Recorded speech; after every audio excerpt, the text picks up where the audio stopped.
الذين أنعمت عليهم آمنت بالله صدق الله العظيم ونحن على ذلك من الشاهدين والشاكرين والحمد لله رب العالمين إن الله وملائكته يصلون على النبي يا أيها الذين آمنوا صلوا عليه وسلموا تسليما الصلاة والسلام عليك يا سيدي يا رسول الله وعلى آلك وصحبك يا خاتم النبيين الصلاة والسلام عليك يا سيدي يا رسول الله وعلى آلك وصحبك يا نبي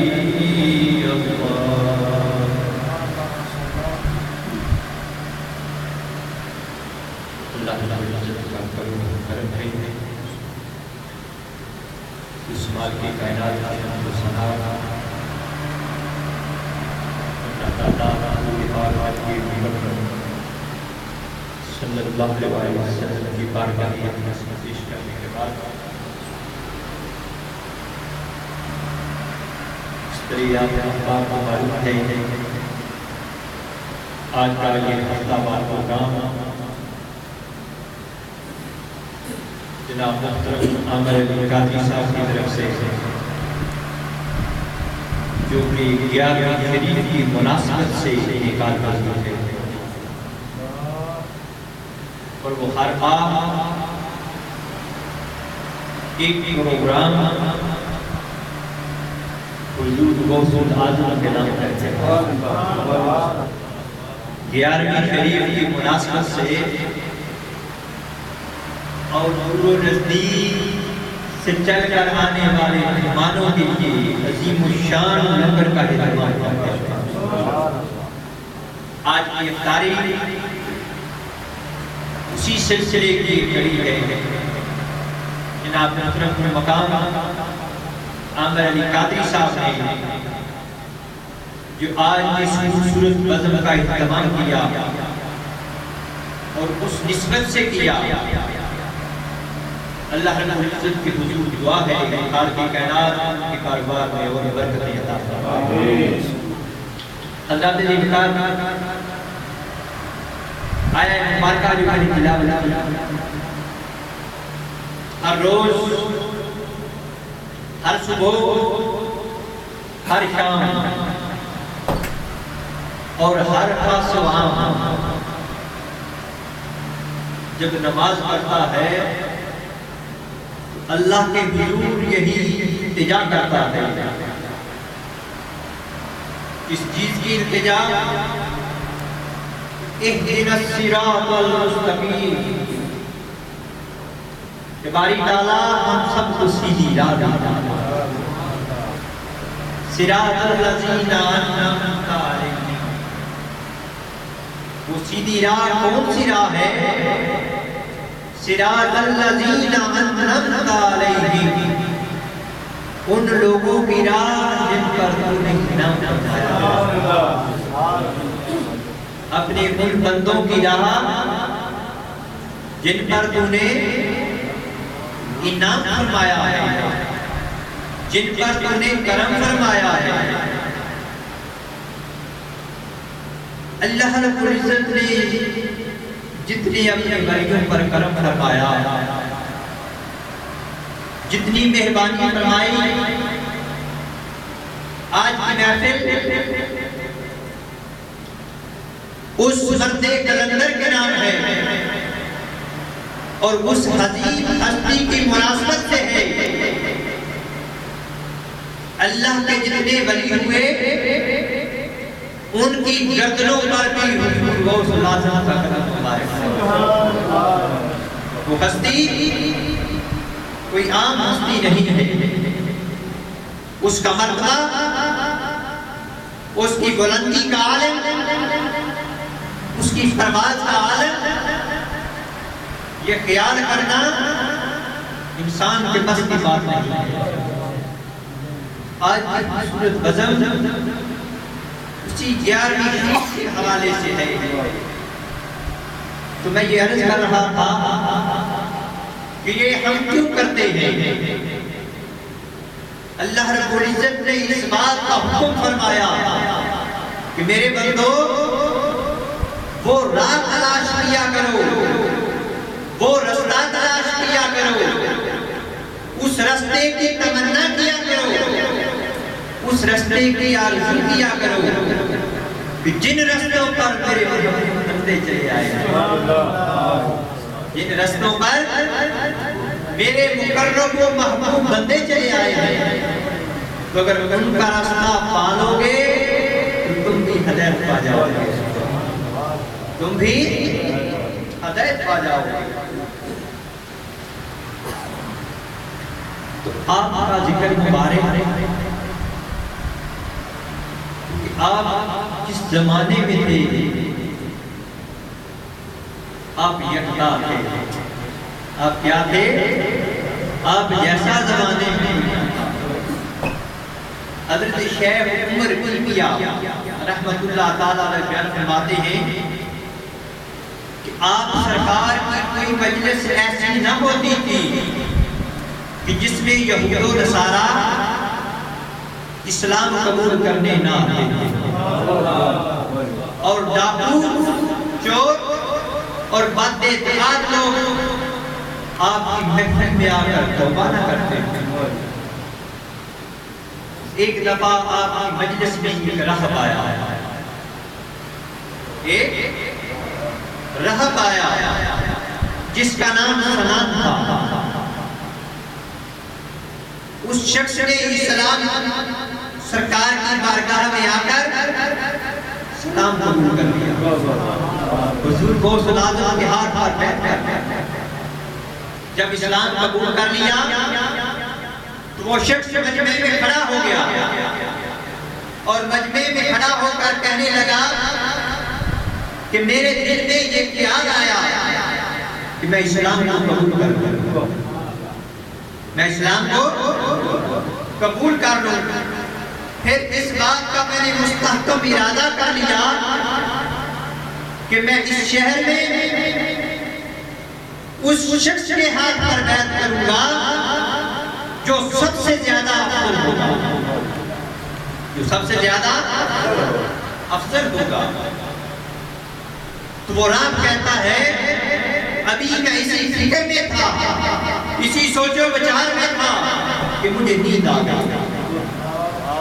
مجھے جب نیند آئی تو میں سو گیا تو خواب میں کیا دیکھتا ہوں کہ حضرت عیسیٰ علیہ السلام تشریف لے آئے. حضرت عیسیٰ علیہ السلام کا دیدار ہو گیا تو وہ مجھے کہتے ہیں سنان اٹھ جا کر بغداد میں غوث اعظم شیخ عبد القادر جیلانی کے ہاتھ پر بیعت کر لے. ارے وہ ایسی ہستی ہے اس وقت پورے زمین میں ان جیسا کوئی نہیں. اس وقت ان جیسا وہ زمانے میں یکتا ہے، وہ زمانے میں یکتا ہے. تو آج اس ہستی معظم کا ذکر ہے جو احباب، جو لوگ یہ محافل کا اہتمام کرتے ہیں 11ویں شریف کے حوالے سے.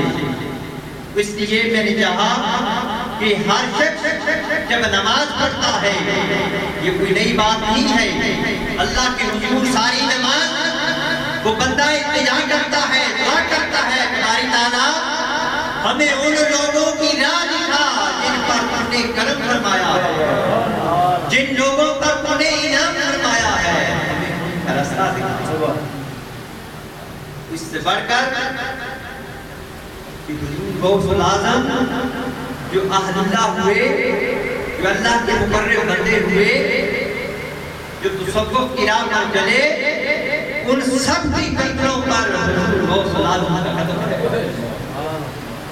سب کی گردنوں پر حضور غوث الاعظم سرکار حضرت شیخ عبد القادر جیلانی کا قدم ہے. آپ کا نامی اسمی گرامی عبد القادر. اور لقب آپ کا محی الدین۔ آپ کے والد ماجد کا نام حضرت صالح علیہ السلام تھا، اور آپ کی والدہ ماجدہ کا نام حضرت ام الخیر حضرت فاطمہ رضی اللہ تعالیٰ۔ آپ حضرت قطب ربانی محبوب سبحانی سیدنا ابو محمد محی الدین عبد القادر جیلانی نے فرقہ خلافت حضرت ابو سعید المبارک المخزومی آپ سے پہنا، اور آپ وہ ہستی ہیں، آپ کا سلسلہ خلافت مشائخ کے کبار سے ہوتا ہوا حضرت علی شیر خدا تک جاتا ہے، حضرت علی شیر خدا تک جا ملتا ہے۔ آپ کی ولادت باسعادت کے متعلق تمام تذکرہ نویسوں اور سمانے نگاروں بلکہ جملہ محققین نے یہ بات بیان کی کہ آپ کی ولادت ملک ایران کے صوبہ ترکستان کے علاقہ جیلان کے نیب نامی قصبہ میں 11 ربیع الثانی 470 ہجری کو سادات کے حسین حسین جہان میں، اس وجہ سے آپ جیلانی یا جیلانی مشہور ہوئے، اور آپ 561 ہجری میں 91 سال کی عمر پاکا اللہ آپ کی عمر مبارک کتنی تھی؟ 91 آپ کا ذکر پاک باعث برکت، باعث سعادت اور دلوں کے لیے راہ، قلوب کے لیے راہ۔ ابن نجار اپنی تاریخ میں بیان کرتے ہیں کہ میں نے اپنی حجاں کی تاریخ میں دیکھا، وہ لکھتے ہیں شیخ عبد القادر جیلانی شیخ حماد کی خدمت میں تشریف لا کر مؤدب ہو کر بڑے ادب کے ساتھ سرکار کی بارگاہ میں بیٹھ گئے، اور تھوڑی دیر کے بعد آپ واپس تشریف لے گئے۔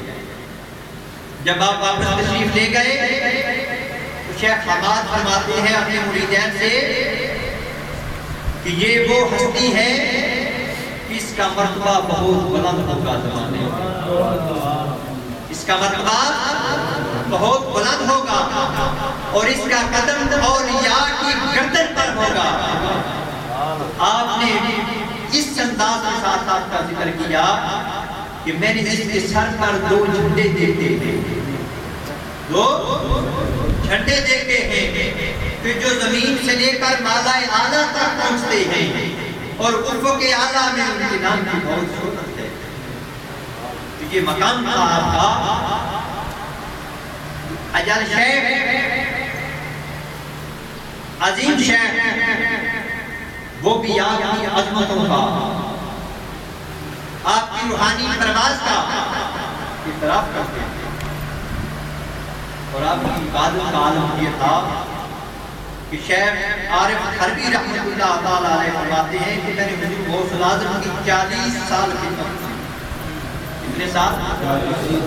40 سال میں نے سرکار کی خدمت کی، اور آپ ہمیشہ عشاء کے وضو سے فجر کی نماز پڑھا کرتے ہیں۔ عبادت کا عالم یہ تھا کہ عشاء کے وضو سے فجر کی نماز پڑھا کرتے تھے۔ تو آپ فرماتے ہیں کہ کبھی کبھی اتنا طویل قیام کرتے ساری رات بیت جاتی، اور رات کے دوسرے حصے میں اکثر آپ قرآن مجید کی تلاوت کرتے ہیں، اللہ کی آیات بینات کی تلاوت فرماتے ہیں، اور اس کے بعد پھر مراقبہ و مشاہدہ میں آپ فرماتے ہیں کہ پچھلی رات کا جب وقت ہوتا تو آپ کی عجز کا عالم یہ ہوتا تھا، عاجزی کا عالم یہ ہوتا تھا کہ آپ کو ایک نور تھام لیتا تھا، ایک نور کا عالم آپ کے گرد ہو جاتا تھا، اور آپ آنکھوں سے غائب ہو جاتے تھے، آنکھوں سے غائب ہو جاتے تھے۔ اور آپ فرماتے ہیں ان کے پاس بندہ کوئی نہ تھا مگر میں ان کی آواز کو سنتا تھا کہ کچھ لوگ السلام علیکم کی صدائیں لگا رہے ہیں اور آپ اس کا جواب ادا کروا رہے ہیں. یہ آپ مسائل یاد رکھتے ہیں حتیٰ کہ آپ نماز فجر کے لیے اپنی میرا مبارک شکایت کرتے ہیں. آپ کی بھی تو عظمت ایسی ہے زمانے میں اللہ رب العزت نے آپ کو وہ مقام عطا فرمایا، وہ بلندی عطا فرمائی کہ جو کسی اور کو عطا نہیں. آپ کے لخت جگر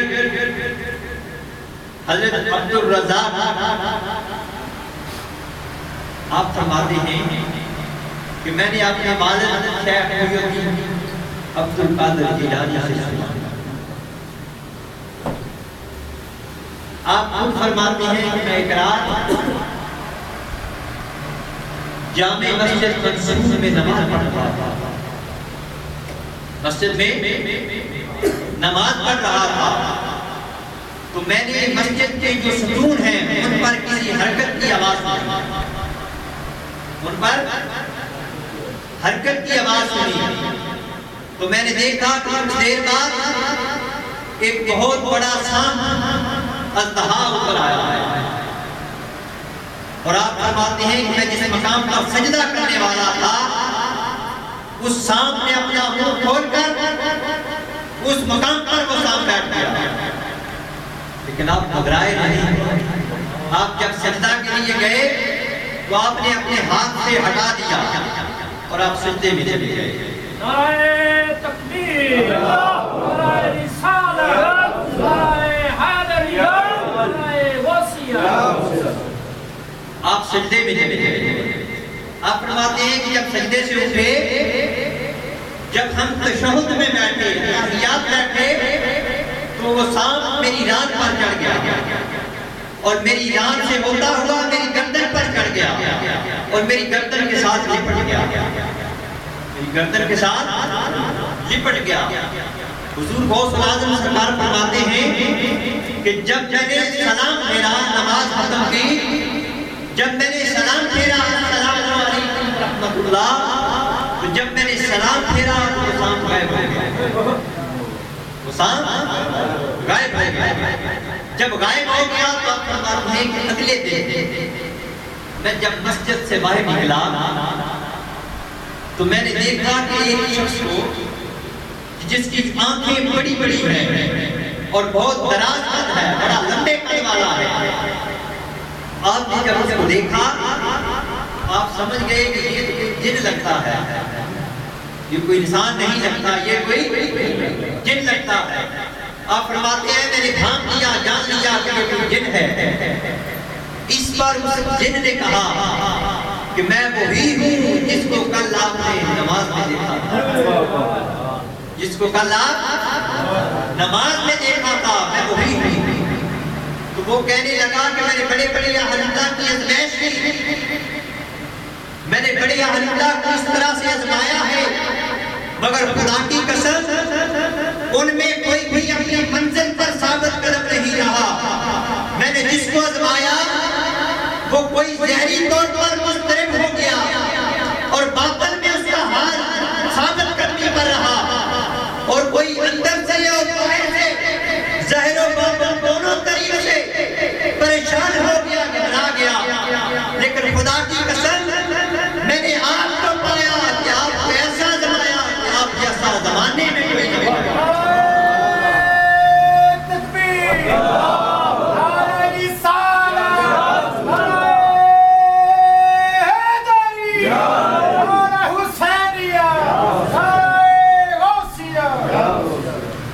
آپ جیسا زمانے میں کوئی نہ پایا. آپ ظاہر و باطن میں ثابت قدم رہے، ظاہر و باطن میں ثابت قدم رہے. تو جب آپ کی ثابت قدمی کا یہ عالم دیکھا تو اس نے کہا کہ اب میں چاہتا ہوں کہ آپ کے ہاتھ پر توبہ کروں. اب میں چاہتا ہوں کہ آپ کے ہاتھ پر توبہ کروں. حضور غوث الاعظم سرکار فرماتے ہیں کہ اس کے بعد اس نے میرے ہاتھ پر توبہ کی، سرکار کے ہاتھ پر توبہ کی. ایک اور روایت میں امام ابو العباس بغدادی